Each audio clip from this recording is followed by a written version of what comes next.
A nice day on the way for tomorrow. Temperatures rising back up close to our seasonable average, and we will see the cloud cover decreasing as we go throughout the day. Still a cool day. We should be about 64 for this time of year, so still slightly below average, but about as close as we've gotten over the last couple of weeks. So get out and enjoy. Today wasn't terrible, on the cool side with cloud cover around this morning. Saw a little sunshine this afternoon. The cloud cover is starting to come back now. We're sitting at 57. Panama City, Bluntstown, and 54 in Apalachicola through the rest of this evening.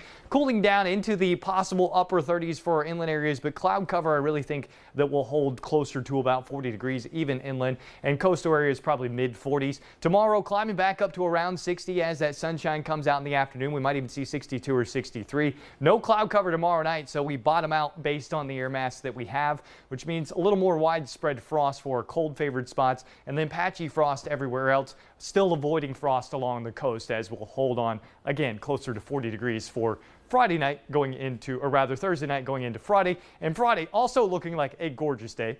Temperatures right around our seasonable average. As far as the radar is concerned, we've got no precip out there at the moment, but you can see to the south of Mobile there's some shower activity that is going to stay for the most part off to our south. As we go through midnight tonight, we may pick up some coastal showers, but inland areas likely on the dry side. And no, I don't think that this shortwave is going to overproduce like what we saw on Monday. I think that this one probably less than 1/4 of an inch, if anything at all, across the area. So might notice the ground being wet as you walk out the door tomorrow morning, and that might be about it. You notice the wind changing direction as we head into the weekend, and that will be out of the south. That's because rain is on the way. You can see just a little bit of rain projected for our Thursday going into Friday, but much heavier rain on the way as we go into Saturday and Sunday. Even the potential here for possibility of 3 or 4 inches. You can see the models getting ready to change here between our Barron model and the GFS, but projects a line of probable heavy rain and thunderstorms. You'll also note how this slides off to the south and west,